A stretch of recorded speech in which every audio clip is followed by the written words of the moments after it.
चलिए बच्चों, आज हम लोग कक्षा 7वीं विषय विज्ञान के अंतर्गत हम लोग अध्याय 8 ऊष्मा का संचरण, ठीक है, उसमें आज हम लोग पढ़ने जा रहे हैं थर्मल फ्लास्क। थर्मल फ्लास्क क्या होती है, आप लोग चित्र में देख सकते हैं कि एक थर्मल फ्लास्क में क्या क्या चीज़ें आप लोग को दिखाई दे रही, ठीक है। यहाँ पर चित्र देख सकते हैं कि सबसे नीचे देखो थर्मल फ्लास्क जो आप लोग के घर में भी होंगे, एक जो है बॉटल रहती है जो सबसे नीचे में स्प्रिंग लगा है, देख सकते हैं। यहाँ पर देखो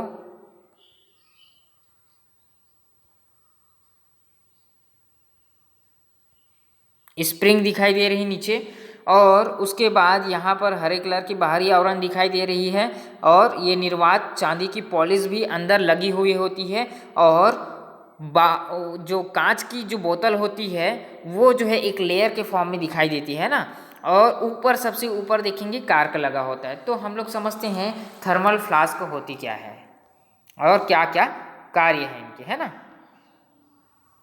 चलिए देखते हैं।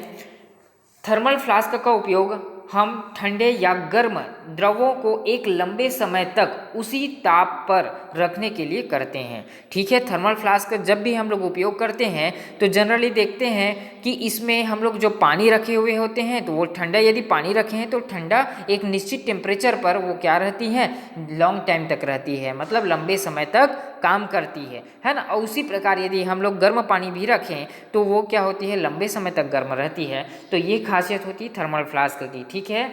इसे इस प्रकार बनाया जाता है कि इसके अंदर रखे द्रव की ऊष्मा का स्थानांतरण, चालन, संवहन और विकिरण तीनों विधियों से हो सके।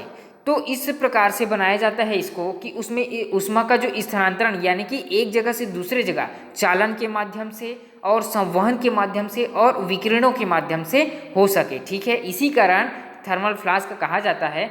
यह दोहरे दीवार वाले पतले कांच की बोतल का बना होता है। आप लोग देख सकते हैं यहाँ पर कांच की एक बोतल भी रखी हुई है, देख सकते हैं रेड कलर में निशान दिख रहा है, जिसके बीच की हवा निकालकर उसे सील कर दिया जाता है। और दीवारों के बीच दीवारों के बीच देख सकते हैं यहाँ पर बीचों बीच जो दीवार होती है उनकी जो माध्यम होती है न होने के कारण चालन और संवहन से ऊष्मा का स्थानांतरण नहीं हो पाता है, यानी कि बाहर ऊष्मा नहीं निकल पाती है। और इस बोतल को कार्क या प्लास्टिक के ढक्कन द्वारा बंद कर दिया जाता है।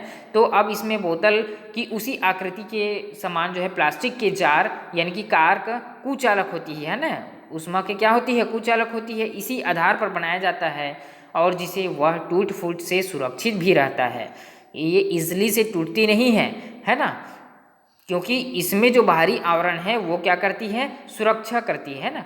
विकिरण द्वारा ऊष्मा की हानि को रोकने के लिए कांच की दीवार की बोतल के आमने सामने की सतह चांदी की पॉलिश कर दी जाती है और अंदर चमकदार दीवार थर्मल फ्लास्क में रखे गर्म द्रव की ऊष्मा को अंदर परावर्तित कर देती है, ठीक है। इससे वह ठंडी नहीं हो पाती है। यदि फ्लास्क में ठंडा द्रव रखा हो तो बाहर की ऊष्मा को बोतल की बाहरी दीवार परिवर्तित कर देती। यहाँ पर देखो चांदी की पॉलिश लगी हुई थी, वो चांदी की पॉलिश दोनों क्या करती है, जब गर्म वस्तु रखी होती है तो ऊष्मा को बाहर जाने नहीं देती, रिफ्लेक्ट करने नहीं देती, स्थानांतरण नहीं होने देती। और जब ठंडी जो द्रव रखी होती है तो बाहर की जो गर्म जो द्रव है या वायु है उसको अंदर प्रवेश करने नहीं देती, यानी कि बाहर के वातावरण से बिल्कुल सुरक्षित रहती है।